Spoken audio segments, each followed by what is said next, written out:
Here I've got CUBOT Max 2 and let me show you how to activate power saving mode on the following device. So at first, let's open list of all applications, then find and pick the settings. Now you have to scroll down, pick and open the battery.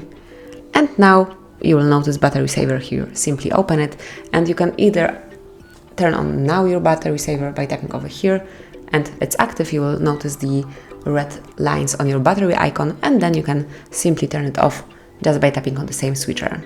You can also turn on automatic battery saving mode. Simply click on turn on automatically and now pick the percentage. So for example, it can be 10%. So from now on, every time your battery is lower than 10%, battery saving mode will be automatically activated and you will be able to use your device in low power solution.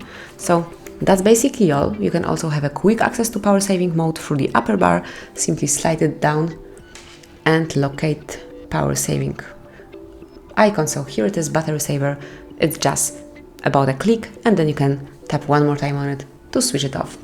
And that is all. This is how you can activate and use your device in power saving mode in low power solution to extend the battery life. Thank you for watching. Please subscribe our channel and leave the thumbs up.